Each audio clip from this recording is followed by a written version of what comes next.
I am not going to hide my enthusiasm. This is a very special day for me. This is the beginning of an exciting run as I have an incredible group of people who've helped me with this. Begin a journey which is something I can control. The Soccer OG World Cup Daily. We're going to be here starting today throughout the duration of the World Cup. This is going to be a place we know that is really saturated for World Cup content. I promise you, this will be different. It'll be informative. It'll be entertaining. You will cry. As I started to drink a lot less, and I can't really drink a lot because of the early kickoffs, I get more emotional as a result. And we'll talk about drinking here in a moment because it's a big story. We will laugh. We will do it all. This is a different show. It is quick. It's going to pack a punch. Whether you get up in the morning on the podcast, you can see it on the or can listen on the podcast form, or you can watch it simulcast on my YouTube under my name, Max Bretos, because you can see my excellent fashion attire. So we're really coming in hard. We love the World Cup, and this is where we can give you all the important information, because I will be consuming everything. We're not sitting here in a library telling you about the history of football. We're telling you about the excitement of the World Cup, because it is exciting. We'll talk about that here in a moment. Do want to give a very special thanks to our key sponsor, Farmer John. We'll be hearing throughout this World Cup, and we appreciate this report. It goes a long way in me doing this. This is a huge undertaking, I know, but I'm excited. I've never really done anything like this. I'm banking on the OG, my own brand. So let us get going, because we have a lot of time to talk, so I want to sit here and pat myself on the back. But check it out where all podcasts are available, the Soccer OG World Cup Daily, and on my YouTube under my name, Max Bretos. We are going to preview games. We are going to recap games. I will also have my predictions a little bit later, so stick around for that. I want to be game intensive. However, it's impossible to talk about the games the way this Qatari World Cup has begun. Without kicking a ball, we can say definitively that all the fears that we had about this Qatari World Cup bid are coming to roost. They're all coming true. Everything we feared from when Qatar was awarded the World Cup 12 years ago, and we thought that they would get pulled at some point because of the migrant worker situation, because of the human rights record, everything that we heard, because the fact it's Qatar. We've never seen a country this small with no real history. It came in there, the oil came in, and it became this sprawling country that built very quickly. So I don't know what to believe about the migrant worker numbers of deaths, because the West reports a much larger number. Qatar reports a very small number. But when you see the sprawl of this country, it's hard to believe that that can happen that quickly without a human toll. And the fact that what we're hearing from Qatar gives me pause about how this has all been possible, because this is an absolute joke. I love this competition. It's my favorite sports tournament, but it starts tomorrow, and I'm doing a show every day, and I am very muted with my excitement. Very muted because of Qatar, because not so much of Qatar, because of FIFA. This is on FIFA, and we'll get to that here in a moment. But to finish my point, everything that we feared about Qatar is coming to roost. The fact that they were not budging, that they are not... we're told, and we should respect Qatari culture. We should, their Islamic law, very strict interpretation, that is something we should respect. That is their religion. And if we are visiting, you have to keep that in consideration. But it is a two-way street. And if you get to host the World Cup, there are obligations that you have to abide by. This is not yours, Qatar. The World Cup is ours. It belongs to everyone. And as a host, you have to concede in some ways. And there's two big issues: women's rights and homosexual rights, which are, from all the reports we've heard, and I've listened to a lot of interviews and reports, it is awful. And women's rights, having to go through all these checks and balances to do anything. Homosexual rights, where if you weren't there, you probably have to be held captive in some way, shape, or form.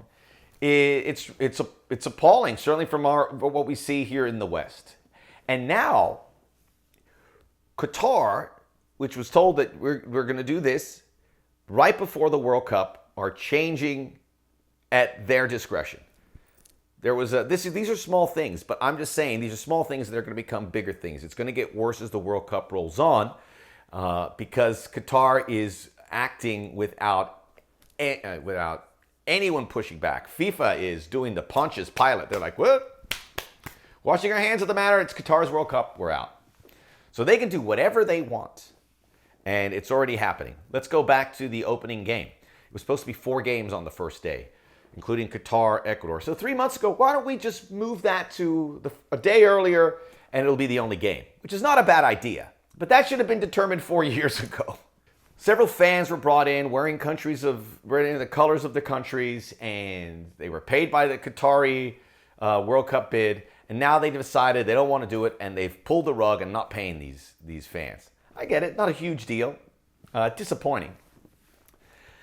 And the most recent one, and I got to be honest, I was under the impression there wasn't going to be beer at the stadium because I was already bracing for it. I figured it was very strict in Qatar, and I go, all right, there's not going to be beer at the stadium. But apparently there was. Budweiser, over this World Cup cycle, is paying FIFA $100 million. And part of that is having their beer inside the stadium. You watch the World Cup, everyone's got Budweiser cups, and they're drinking Budweiser. That's what you get for $100 million. It's a lot of money. But now they're saying there's no beer in the stadium, only up in the VIP areas. You can do it in stations. Again, not a huge deal off the surface, but doing it 2 days against a sponsor that's paying that much money, we are seeing everything you want from this Qatari World Cup bid. It is their way or the highway. And that is exactly what we were told wasn't going to happen. That it was a two-way street. We would accept their culture, but they would be accepting of the visitors for our World Cup. Let's go to Gianni Infantino, who just was running unopposed to be another term as FIFA president. And he had a address Saturday which was absolutely bizarre. And he was very emotional, and he said, I am Qatari. I am gay. I am disabled. I am a migrant worker. I go, Gianni Infantino, you're none of those, okay? You are none of those.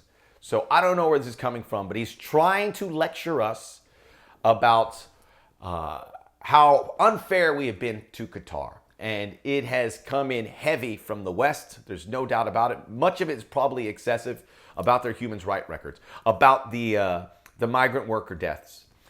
And how Qatar, if they get this responsibility of hosting the World Cup, have to adjust. And they are not. Gianni Infantino said this, and this is the lecturing part that really bothers me. He said, I think for what we Europeans have been doing for 3,000 years around the world, we should be apologizing for the next 3,000 years before starting to give moral lessons to people. There is no question the West has made some horrific things, have done some horrific things in their history. Horrific. We can sit here and apologize for it, or we can do what I know we do in the United States, and I think you speak on behalf of the Europeans, you try to make things better. It's never going to be perfect. We're dealing with millions and millions of people. But you try to make things better for your entire population. And I can speak on the U.S. behalf with women's rights. They have empowered women, and it's paid off in a huge way in this country. They've empowered the homosexual community, and it's paid off in a big way. You cannot leave members of your population behind.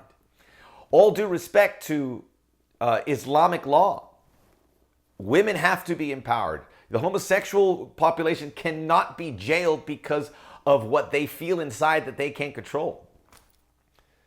You have to stay up to speed with the West on those things. That is a non-starter if you want to host the World Cup. But yet, Qatari rules got that. And it bothers me that FIFA is coming down and lecturing with that, giving us a bill of goods. I'm sorry with what happened 3,000 years ago. And I'm not apologizing for anything for 3,000 years. The West is trying. They're failing on many things. Gun control, all of this. Yeah, yes. But with human rights, which is the basis of everything that makes us human. That is something that we were hoping Qatar would look in and at least be flexible with their visitors. We're hearing stories from journalists.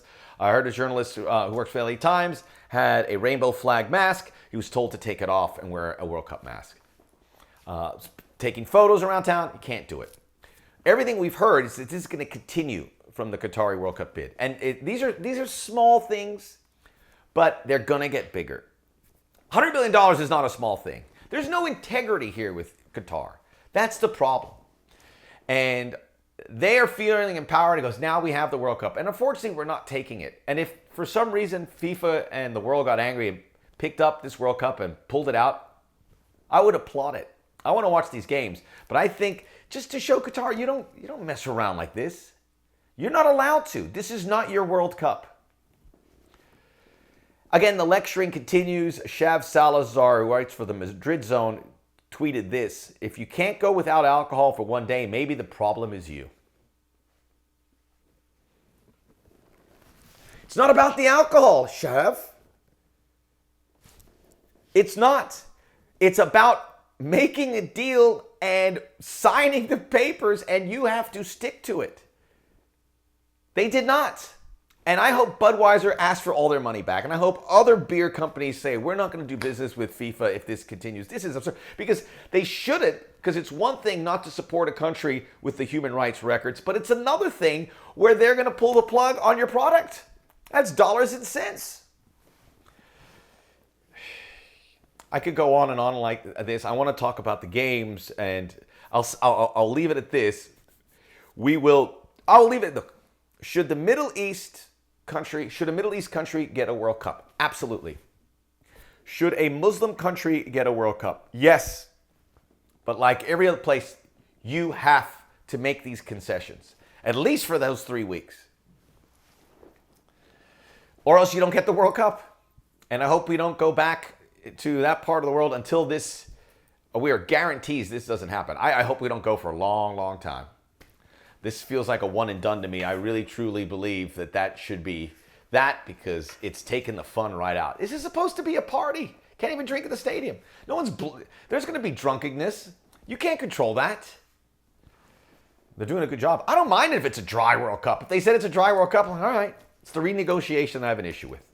We'll have plenty more time to talk about it. Trust me, I know it's coming. A quick preview of the first game coming up on Sunday. It is Qatar and Ecuador. Not the most exciting curtain raiser. Back in the day, the opening game of the World Cup was amazing. That's when they had the reigning champ who would get automatic qualification. That doesn't happen anymore. We had Argentina-Cameroon. That was amazing. Roger Milla and Cameroon upsetting reigning champions Argentina. Brazil and Scotland. I love that one. My friend Craig Burley there in the Scots. Very brave against the exciting Brazilian team. That was in 98. 2002, France-Senegal. Senegal upsetting the French on their way to going to the quarterfinals of the World Cup. Fantastic stuff. And Africa benefiting so well like that. Now it's the hosts that open up, and the hosts haven't had a great pedigree, all due respect. Russia, who did make the quarterfinals. I think they opened up with Saudi Arabia. South Africa, I think it was Mexico. Brazil, obviously, that was a good opener. But you don't get a world power hosting all these teams. I look forward to 2026. The U.S. probably opening that as well. So this is not going to be the most memorable game. Already there is dark clouds around it. There is a political writer, Amjad Ta, who apparently is a very reputable source, saying that there is a scandal where 8 Ecuadorian players are going to be bribed up to $7.4 million for throwing the game. And I'm like, obviously that shouldn't happen, or will it? It could. No. If I was one of those Ecuadorian players, that's going to be very tempting. This is the 3rd youngest team in the World Cup. It'd be tempting to get that money and run. No running here. It's funny that this is coming up in the Qatari World Cup. I don't think it's got much behind it, but if it does, add it to this list. So we'll talk about the game because it's going to be played, and it's the only game, so we're going to be really excited. And if it gets us away from the Gianni Infantino and the Qatari means of doing business, then I'm all for it. Again, we talked about how they moved it a day early. It's just what a mess. Scheduling mess.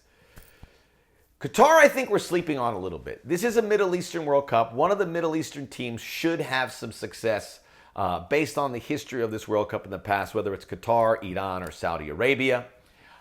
I have my predictions coming up later. I don't have any of them going through, but I think Qatar is going to do very well. They've done well in the last few years. This is a melting pot national team. A lot of players from other countries, the diaspora, which we hear a lot about. You know, Qatar is so small, so a lot of other nationalities come in there to form their national team from Algeria and Sudan and many other places. They were the 2019 Asian Cup champions. They were third in the Arab Cup which features those very good North African teams. They played in the Copa America in South America and were pretty competitive. They didn't win a game. They tied Paraguay. They played Argentina and Colombia tough. Played in the Gold Cup, handled their business there too. Akram Afif is really the talisman in the middle, and they'll be playing Ecuador, who I adore Ecuador. They're the third youngest team, as I pointed out.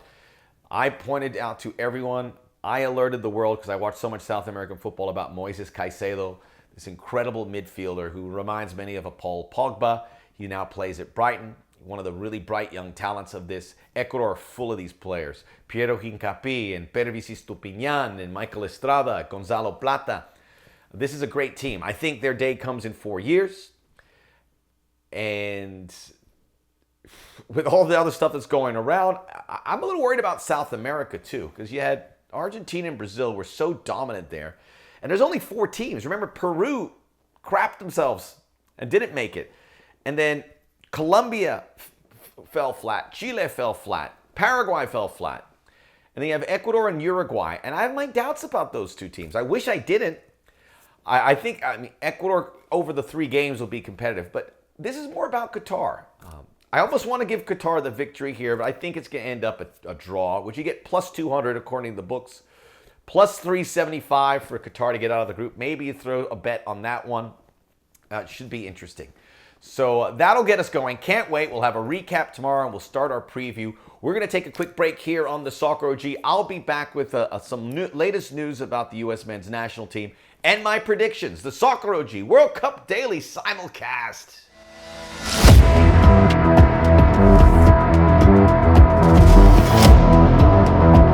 We are back, and on Monday there will be 3 games, including U.S. men's national team and Wales. This is a game that everyone's mentioned. The winner here is in great shape. Wales making their first World Cup in 60 years. The U.S. missing the last World Cup, coming back. They are the betting favorite to finish second. It's very close between the U.S., Wales, and Iran.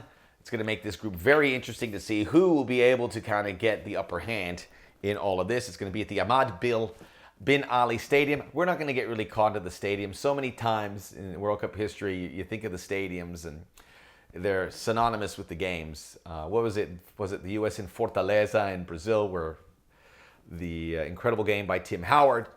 All these games, you know where they are, these stadiums. That's not going to really apply to Qatar because we don't know anything about these stadiums. They're all in the same city. People say it's a coin flip. I tend to think the U.S. will have a better shot here. We're wondering what the Welsh team is going to look like. We wonder how they are going to play, if they get a little bit more intrepid. This is a team that likes to let your opponent play with the ball. The U.S. like to play in transition. That doesn't really benefit them a lot. They're going to have to find a way to really make things work. Wales will probably play with a back 3. The wing backs are going to be there. There's talent there. I mean, their midfield is kind of thinned out. Aaron Ramsey is no spring chicken. He needs to be put in good places to be effective. Joe Allen's dealing with some injuries. I think in that midfield, the U.S., which they're not really that creative there, that's a place where they can get an advantage. And then, of course, the counterattacking options, whether it's Gareth Bale or Daniel James or Brennan Johnson, Kiefer Moore, who's a big, more physical player. I think he gets in there as well. Gareth Bale, who, I cover LAFC, and we have seen with him playing for club, scored an incredible goal to get LAFC the title. But when he plays for Wales, it's a different Gareth Bale, certainly in the last few years. This is his passion, and he has been building up to him. And I think we're going to see a different Gareth Bale in this game that we've seen in recent years with LAFC or Real Madrid or Tottenham Hotspur in the last 3-4 years. So Wales will be ready. This is not going to be easy. The U.S. have got to make sure that they don't lose this game. Some news to pass on. It's expected that Tyler Adams will be the captain for this U.S. squad, which is the right choice. And the U.S.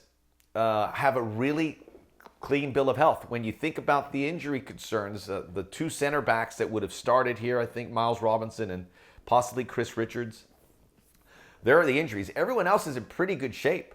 Midfield up, everyone's healthy. No one got injured in. No one's really gotten injured in the build-up in training camp. They look comfortable. By the way, there's this video about Wales, and there's another one about England, the British teams, overcome by the heat in Qatar in these training sessions.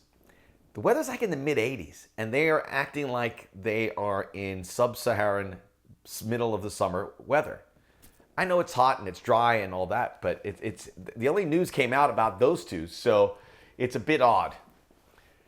That said, the game is going to be late at night. It's the final game of the day, so heat will not be an issue. But there are some things there I think the U.S. could take an advantage. We'll have a bigger preview of this game on the show tomorrow, so stick around for that. I can't wait. I can't believe it's here. Very exciting time to be a fan of the U.S. men's national team. We'll delve into that, but right now I'm going to give you my predictions. It's going to be a crazy World Cup. It is. But how do you predict on that? You've got to predict where you bet your money, right? Because we're all in pools and stuff, and you're putting your money, whether it's $1 or $20 or more or $1,000. I'm not in any of those. You want to win it. So I got a little cute, but I stayed pretty close to the vest in many ways as well. Here are my predictions from the knockouts on. I'm feeling really good about the CONCACAF teams. I'm feeling very good about the CONCACAF teams. We'll see if they can make it. My round of 16, I like the U.S. getting out of that group with England. The U.S. will take on the Netherlands in that round of 16. Argentina will win their group. I like Denmark to win their group as well. That means France goes into that round of 16 game with Argentina. Spain wins that group over Germany, and I think Japan slips in. Brazil will win their group. Serbia second. England will win theirs. They'll take on Senegal. And there's the rest of the round of 16 matchups. Belgium, Japan, a rematch from 2018. Portugal wins their group. They get Serbia. USA, Argentina will be one quarterfinal. I know. By the way, the Fox guys, Alexi Lalas had the USA winning, getting to third place. Landon Donovan have them in the final against Brazil. So I'm being very, very wishful. This is as far as they go. Spain will beat Canada. We got the Canadians doing well. And then Brazil will take on Spain in the quarters. That's a fantastic game. England beats Senegal. Denmark beats Mexico. Yeah, 3 CONCACAF teams in the round of 16. Japan upsets Belgium. Revenge. And Serbia. So Serbia, Japan is the minnows getting through. Serbia, Denmark will be one semifinal. Argentina face Spain. Spain will beat the Brazilians. And the final, Argentina beats Denmark. I love this Danish team. I think they win their group. When you look at all the injuries with France, now that we can add Karim Benzema to the list, that's going to, if you win that group, if your Denmark wins that group, I mean, they have a real good run. And I love the Serbian side of that bracket as a second place team. Could do very well. So there you go. Make your picks. It's a lot of fun. It helps you. It helps the process. Hopefully you don't have too many more hiccups and stoppages and stuff that just makes us, just saps the energy out of us. FIFA's not going to do anything. It's going to go on. The Soccer OG World Cup Daily. Let's pick up the spirits. Nothing is going to quell my excitement here. We'll see you every day during the World Cup, where all podcasts are available. You can see it on video, so you can see my pretty face on YouTube under my name, Max Bretos. Let's get it going.